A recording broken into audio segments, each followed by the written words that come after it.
Dr. Oleg Marchenko's mobile clinic is a lifeline for Ukrainians who stayed in eastern villages when the Russians came. This week, he and his team of volunteers saw dozens of patients in the once occupied village of Vishneva, not far from Kharkiv. Russian strikes destroyed a large number of hospitals and clinics, and many people have no local doctor.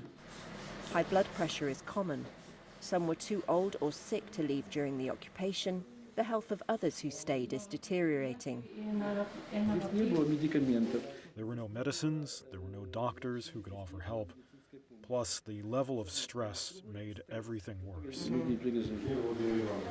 Vladimir Kushnir was exposed to radiation in Chernobyl in 1986, when he helped to tackle the fire after the world's worst nuclear accident.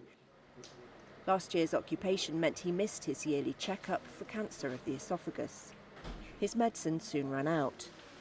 There might have been Russian doctors, he says.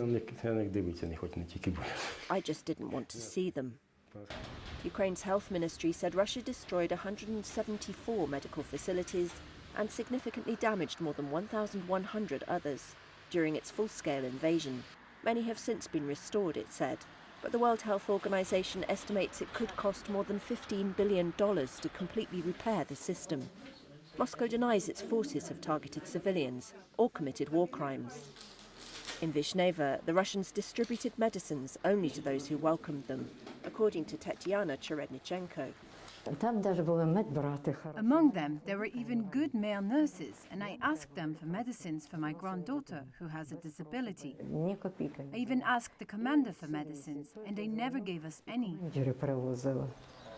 Russia's defense ministry did not immediately respond to a request for comment. As more people return to liberated areas, skeleton staff and volunteers will struggle to meet needs.